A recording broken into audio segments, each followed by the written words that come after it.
শীতের মরশুম শুরু হতেই পর্যটকদের ঢল নেমেছে উত্তরবঙ্গের জঙ্গলমহলে।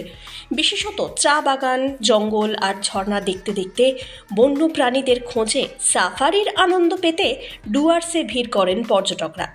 ডুয়ার্স মানে বন বাংলোর প্রতি আকর্ষণ সবার আগে থাকে। ডুয়ার্সের গভীর অরণ্যে নতুন রূপে ফুটে উঠতে চলেছে এই সব বন বাংলোগুলি। শীতের বিকেলে আলো ছায়া লুকোচুরি খেলতে খেলতে সেজে উঠেছে রামসাইয়ের সরকারি রিসোর্টগুলি।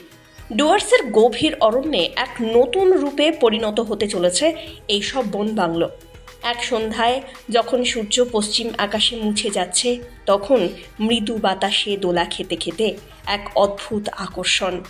রিসোর্টগুলিতে বিদ্যুতের কোনো ব্যবস্থা নেই, তবে চিন্তার কোনো কারণ নেই।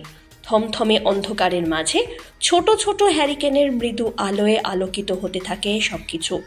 হালকা আলোর মধ্যে সূর্যের চঞ্চল রশ্মি যখন অদৃশ্য, তখনই যেন প্রকৃতির সঙ্গে মিলে মিশে এক অভূতপূর্ব রাত্রি যাপন, তারই অভিজ্ঞতা লাভ করেন পর্যটকরা। বাঙালি মানেই ভ্রমণ পিপাসু।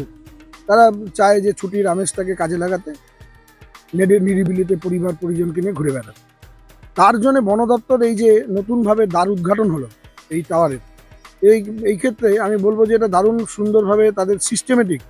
যেমন হলং বাংলো পুড়ে যাওয়ার পর থেকে দেখেছি যে বন দপ্তরের একটা কিন্তু নতুনভাবে তারা কিন্তু একটা ভাবনা চিন্তা নিয়ে কাজ করছে, এবং সেই জন্যে এখানে কিন্তু সোলার অর্থাৎ সৌরচালিত যে বিদ্যুতের ব্যবস্থা সেখানে কিন্তু করা হয়েছে। এবং সেটা একদিকে যেমন পলিউশনকে দূর করবে, অন্যদিকে যেমন আমরা দেখেছিলাম যে আপনারা যারা মন্দারমণি যান, মন্দারমণিতে কিন্তু মানুষ ওই সোলার ল্যাম্পের মাধ্যমেই ভ্রমণের স্বাদ পেত। বিদ্যুৎ নেই তাতে কি হয়েছে, সোলার আলোর ব্যবস্থা রয়েছে, আর সেই সমস্ত সোলার হ্যারিকেনের আলোতেই আলোকিত হয়ে ওঠে এখানকার আলো আঁধারের একমাত্র সঙ্গী এই বন বাংলোগুলি। জঙ্গলে গোলাপ হাতে স্বাগত জানানো হয় পর্যটকদের। পাহাড়, অরণ্য, মৃদু বাতাস আর গোলাপের গন্ধে মাতাল হয়ে ওঠেন পর্যটকরা। খুব ভালো লেগেছে, কিন্তু বেশি দেখতে পাইনি। আমি শুধু ময়ূর, বাইসন আর হরিণ দেখতে পেয়েছি। ইচ্ছা ছিল যে হাতি অথবা গন্ডার দেখার, বাট হয়নি। ঠিক আছে, বেটার লাক নেক্সট টাইম।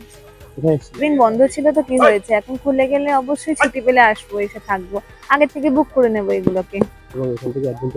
হ্যাঁ হ্যাঁ হ্যাঁ, অবভিয়াসলি এখান থেকে সকালে সানরাইজ, সানসেট বা এই সুন্দর মনোরম পরিবেশটাকে আমরা দেখতে পাবো। অনেক বেশি এনজয়মেন্ট হবে।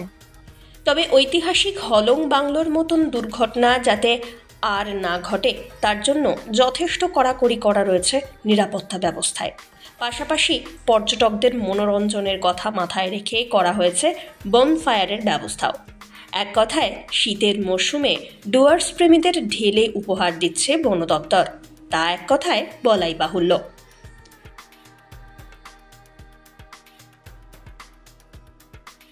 Bureau report, one India Bangla.